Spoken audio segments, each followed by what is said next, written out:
กำลังซีมาบ้านหนึ่งเนาะซึ่งจาก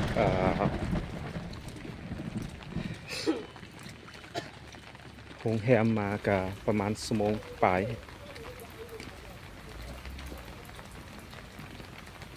ฝนตกอยู่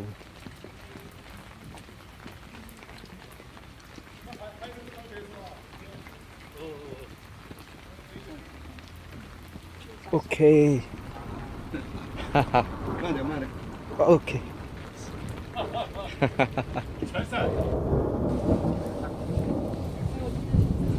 ำลังเข้ามาเนาะ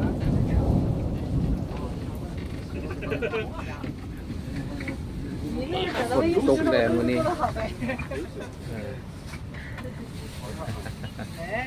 ยักษ์แม่น้ำมันอย่างเด้อนี่เขียวนี่ยานมีเหงือกมีบ่ฮู้แล้วเนาะดาดเท่าแก่แนวโค้งเขามาห่วงเนาะ哦，他们的31跟我们是不？对，我跟等着我呢，带他们过去啊。好了，我们就走。好了，可以了。นี่แม่น้ำยาวเฉยยาวเฉย river 我们的叫那个福家话，说的他翻译得过来吧？翻译不过来。他土家语翻译不了，他不能同频的翻译了。我说先用唱的唱法了，再然后再给你们展示这个木业啊。展示听啊。翻译刚才讲的。เราจะร้องเพลงเนาะเป็นร้องเพลงสนเผ่าถูจาที่ว่าเป็นเพลงก้อนฮักแคบให้ฟังแล้วก็ที่หลองเป่าตัวเป่าใบไม้เนาะเดี๋ยวเราเป็นเอกลักษณ์เนาะมาจอให้ฟัง โอเค这是我们对待客人的最高规格。คือว่าตัวนี้เป็นการต้อนรับแคบที่ว่าระดับสูงเนาะที่ว่าเป็นการต้อนรับอย่างอบอุ่นแล้ว今天那个天气呢也是下雨天啊那我就唱一首那个大雨落来细雨飘มื้อนี้ก็ชื่อว่าร้องเพลงตามบรรยากาศเนาะเพลงเกี่ยวกับฝนก็สิเป็นการต้อนรับแขกตั้งดาวพาตั้งแดนมาอย่างบ้านเพิ่นเนาะ大云也那个落来细雨飘哎，爱动那个多云大石摇哎。大事小郎不要紧嘛，哎呦喂，不要紧喽喂，打死了那个亲妹妹的花为妖哎。你把这个歌词跟大家说一下，然后他们听就翻译一下，你唱的是什么内容？大概意思就是啊，大概的意思就是这么哦。原来个我们老祖先呢，他们流传下来的一首歌，就是大雨落来细雨飘，它也是三个的形式。那个大雨落来细雨飘，打湿了情妹的花为妖。细雨飘啊。要不我来给他介绍？哎，我来给他介绍。他其实您看到他唱的山歌呢，主要是我们这边的一个文化传承方式。它的表现形式有很多，像他现在唱的这一种呢，它是用于男女之间表达情感的一种方式。它是叫大雨落来细雨飘，对不对？叫大雨落来细雨飘。但是除了这个之外呢，其实怎么说呢？它的这个木业呢，主要就是我们男子用来传递心意的。这一首歌的话，我也是第一次听，但是它还有一首歌非常出名，叫《牧野情歌》。我所唱的，他翻译不到。好，哎，您先可以先翻译一下。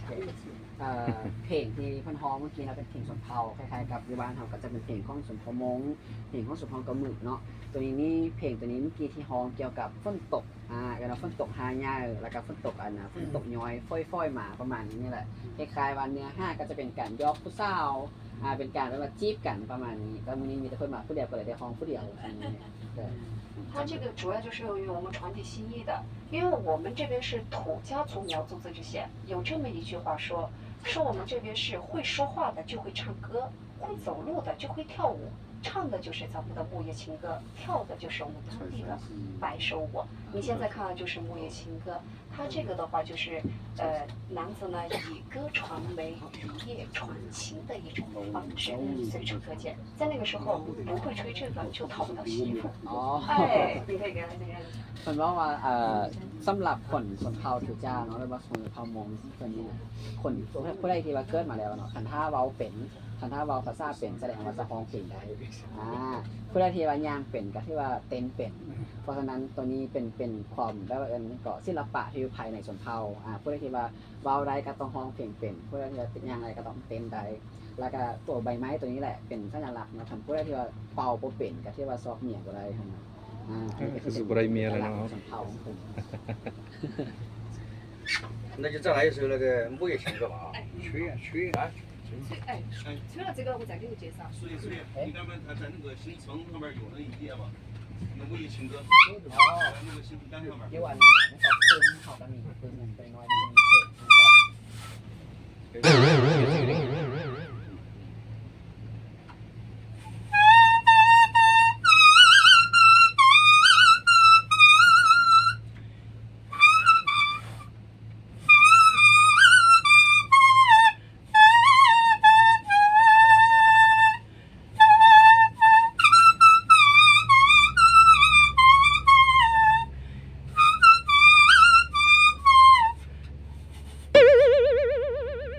越踩越。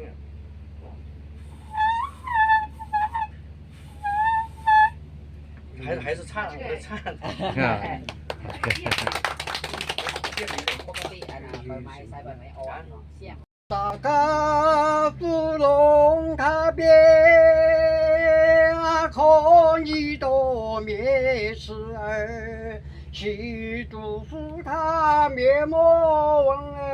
福他问了没他多。 อันนี้ก็เป็นแม่น้ำเนาะที่ว่าก็ไปชื่อซื้อเนาะงามหลายหมอกดี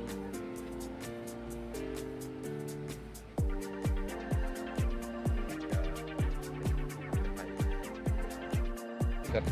อยู่ในเครือ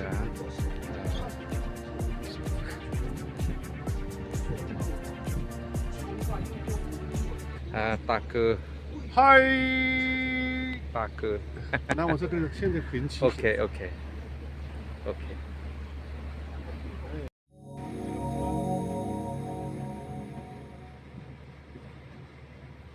哦，在那图书馆，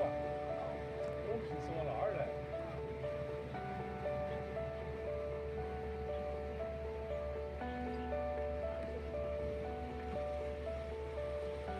อยู่ใจกลางน้ำเนาะนี่เนาะอยู่ใจกลางน้今早也可以过来。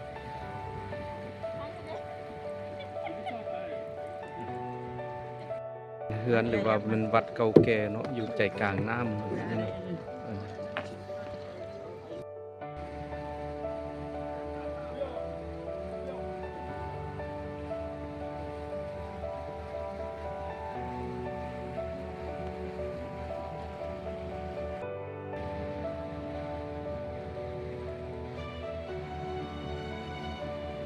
แม่น้ำที่ก็ค่อนข้างใหญ่เติบเนาะว่าการดำรงชีวิตของพระเจ้าอยู่นี่ก็คือว่าใส่ด้วยเรือเป็นการไปมาหาสู่กัน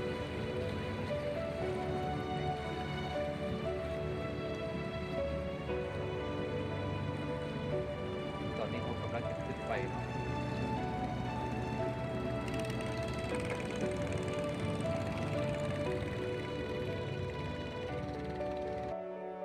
待会儿我们要坐船去的，กำลังลง 也是这个过程。 มีแต่ว่าอันนั้นเครื่องส่วนตัวเนาะเป็นกระเป๋าเป็นอันนั้นเขาขึ้นมาก่อน 你不要再跟我说了，我有了啊，伞在国内是伞，不是伞啊。听见没有？不能送伞。 โอ้ 我很多在这个推动的，荷兰学生，什么活动来着？就是他说老挝 เขื่อนบูฮาน 这个语言线， งามหลาย 好多嘛，都比河流。就老挝和中国要搞什么？就这一大不就是一带一路啊？一大早就说问你。哦哦，OK 啊，今天不重样，今天不重。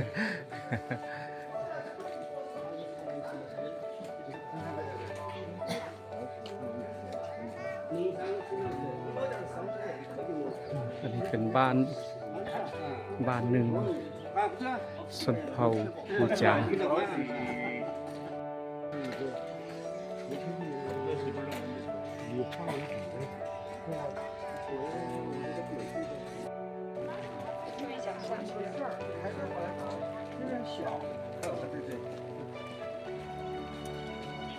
กำลังจะขึ้นไป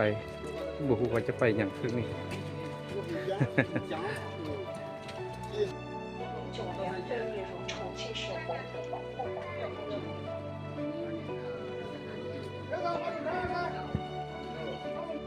เพื่อนหลังนี้อายุ180 กว่าปีแล้วเนาะเพื่อนหลังนี้นี่ก็เป็นเฮือนของประชาชนอยู่ในบ้านแห่งนี้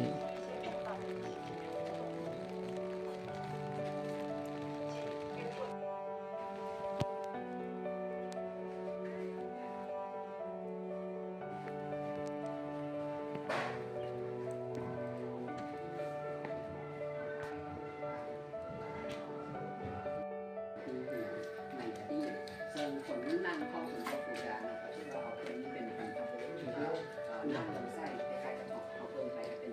เจ้าฟ้ามุมแม่สิแต่นี่เป็นห้องส่วนเผาเขาจะซึ่งปีประวัติยาวนานเจ้าปีพอ600 ปี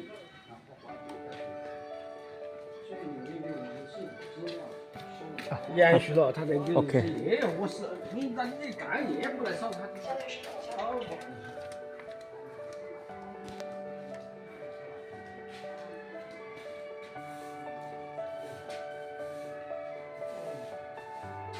干也，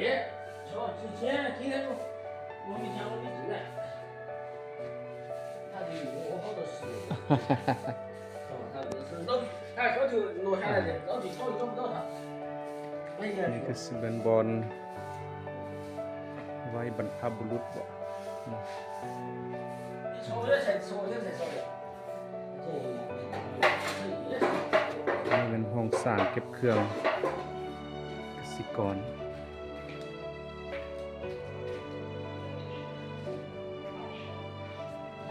หลังนี้คือสิแมนเฮือนของเจ้าพวกเจ้าเราเดิมนั่นเอง180 ปีถือว่าได้รักษาไว้เพื่อการท่องเที่ยว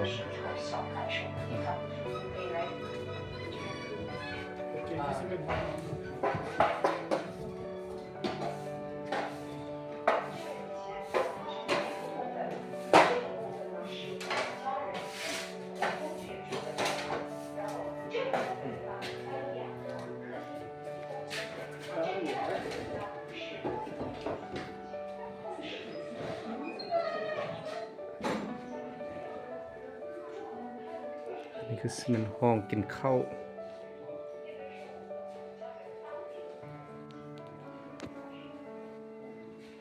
โฮงสีอันนี้นะ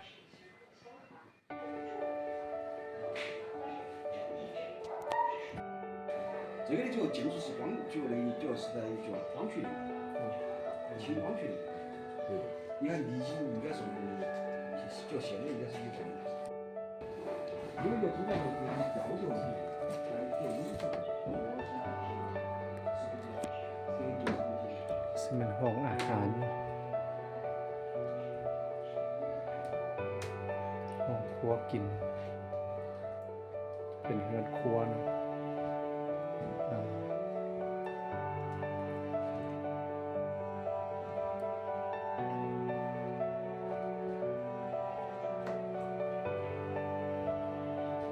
อันนี้คือเป็นเตาไฟตอนหนาวแล้วก็ทุกคนมาดังอยู่นี่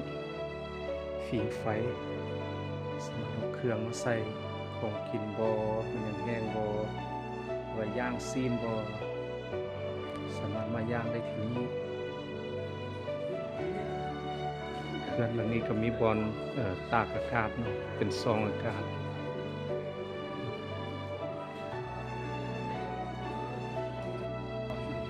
อันนี้แมนสนเผาทาจูอยากคือสนเผามงเนาะอยากคือสนเผามง ต่างแต่ว่าสำเนียงการปากเว้าอยากต่างกัน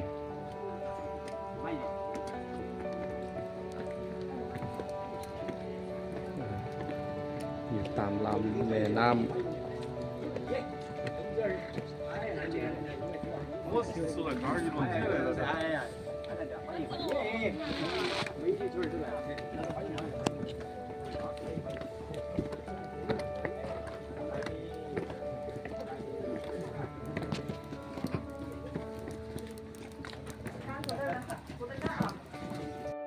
ห้านอาหารห้านอาหารอยู่เกาะของแม่น้ำตัวนี้เนาะนั่นก็เป็นเดินนั่งเล่น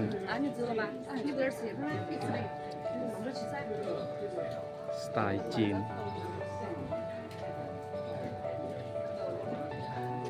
คือซีเมนบอลนั้นฝั่งซบเนาะฝั่งคนตาย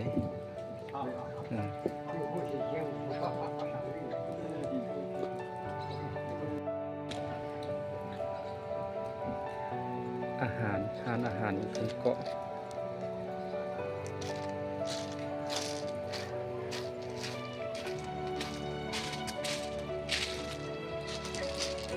เป็นหมู่บ้านอยู่ทางชูน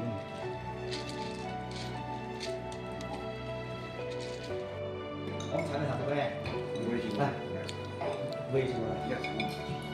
是哪个太女士？那啥女士好做吧？不，炸本儿，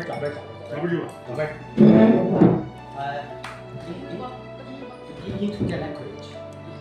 就是个青年啊，就玩。We say that 抓本儿，它 the means is the chips. Okay. 抓背抓本儿。คำว่าอันนั้นต่ำจ้อจ้อไป OK。猴儿吼，猴儿吼，猴儿啊吼，清早起来嘛抓本儿，把草海穿呐，抓本儿啊抓，